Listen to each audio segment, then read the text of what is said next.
Dr. Sebastian. Thank you. It's the nature of the academic to take the simple and make it complex, to suck out the marrow and study every aspect, but we have 5 minutes, so I have to put aside years of culture and practice and instead perhaps adopt a newspaper technique of headlining. So you'll forgive me if some of these points seem at first superficial. If we have time to probe, I believe I can build in the foundation with greater depth as we go through. The issue of our challenge to medical innovation really, to me, is another chapter in the story of sagging competitiveness and innovation in general in the United States that has been my professional concern for more than 20 years. And so I think we need some sense of how we got where we are if we're going to come up with a sensible approach as to how we get out of that rut. So one point I'd like to discuss is, in fact, the shifting industrial landscape in America. Our greatness really is a heritage of our global dominance in the post-World War II era. We rebuilt Europe, we rebuilt Japan. Our industries defined the global buying tastes across the world. And so with that volume of business, they also then had the capacity not only to do the incremental improvement of whatever it is that they were producing, but to invest in a form of corporate research and development that has since been characterized in a wonderful book called the Pasteur Quadrant, that really reinvented the future, that developed the disruptive technologies, that kept them at the forefront. The icon is Bell Labs, right here in our backyard. It once was a place where, in fact, we invented the future. We created the transistor because vacuum tubes just wouldn't do as we wanted to scale the telecommunications enterprise. We invented fiber optics because copper wires couldn't carry the data load and the voice traffic, all in the end to sell you better quality, perhaps, and more responsive long-distance service. So a couple things have happened along the way. The ability for us to sustain that type of vertical integration has disappeared. Our response to global competition, the fact that we were in fact successful in rebuilding those global economies, which used frankly a very different model, led us to continually eat our seed corn. Those sorts of environments have disappeared systematically. We lost it in the automotive industry, we lost it in the durable goods industry, we lost it in consumer electronics, we lost it in telecommunications, and we're now beginning to see the pressure on the pharmaceutical industry, which is perhaps the last bastion of vertically integrated industry that can in fact take every aspect from the basic invention and conception through to production. Those laboratories were an important element of the innovative process. They operated much like universities, but with the great resources of industry. They were a connective tissue. The people there, if you will, were the people who could relate to the academics. And there was a very clear separation of church and state between the role of the university as the developer of basic knowledge and the role of industry as an innovator and a creator of products.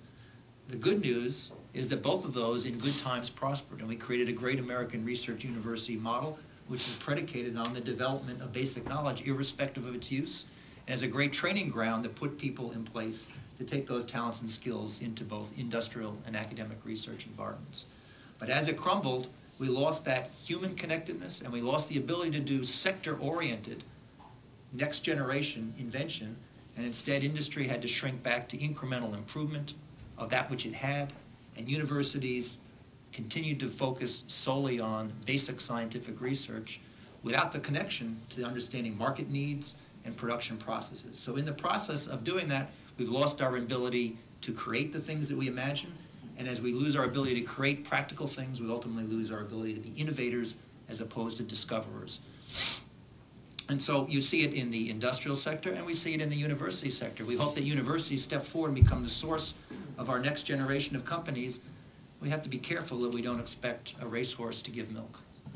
We've created an environment in which it's not the business of the academic to be engaged in sector-oriented new product innovation. They are developing the science that is probably 25 or 30 years out from making commercial impact. They're measured as soloists, not as quartet players or as members in a lead string of an orchestra that produces a product. And so there is a substantial time lag before you can expect the culture of the university to be producing the sort of viable products and services that will sustain an economy. And that's not to poor mouth the things that we do in business incubation and spin-outs. They are all great, but if you look at the statistics and the proportions, it's not enough to replace what we've lost in the form of our industrial sector. Wise mentioned, and I agree, that what we have done to math and science education in our K through 12 system is horrendous. I say that first as someone who has been on the professorial side of it for 30 years and watching the decline in skills as kids that come into the classroom. And I say it now as a dad of a 6th grader, a 3rd grader, and a kindergartner, and I shudder when I look at what they bring home. The science that we teach is watered down earth science and ecology. It badmouths and poor mouths the industrial sector. It has no connectivity to application. There's nothing to excite kids about connecting the science that they're learning in the classroom to real-world applications and to real-world professions. And so what they see and what we promote is to move into the worlds of business and finance, where the belief is that the money is to be made. And we do nothing to, in fact, teach kids that they can do both. They can be the competency that defines a business, and they can grow and aspire to become the leader of that business as they mature. So we have a mess on our hands. The good news is that bad times can create for innovation as well. We have the opportunity that in an area like medical science, where the understanding of the human genome, the basic connection now between our structure in our DNA and all elements of form and function really redefines every aspect of what we think of as medical science. So nobody has a dominant lead here. It's an open field. And if in fact we can understand ways in which we can create disruptive technologies across a sector instead of a company, enhance and promote, as other countries have found ways to do through public-private partnerships, an ability to collaborate in innovation across a supply chain and yet compete across elements and strata of a supply chain, we begin to perhaps learn from our competition as opposed to try to recreate a formula that will not work in the same way that it did 50 and 60 years ago. We need to reclaim our desire and our ability to compete in the production sector. Just take a look at what happened in other industries, in the automotive industry. We didn't lose because Japanese cars had shinier chrome or better fins.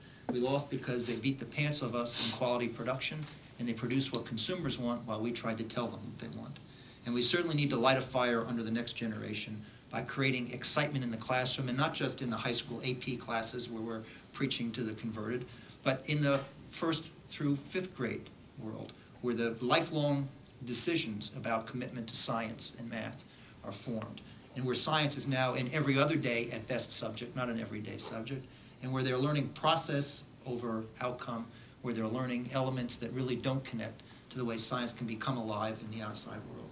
So the medical innovation in a state that's dedicated to that, that has all the core competencies, not just in the basic medical industries, but in the supporting petrochemical and process-oriented industries, we're the right place to start it, not just for New Jersey's sake, but for the country's sake, to reclaim our role as a producer nation. Thanks. Thank you very, very much.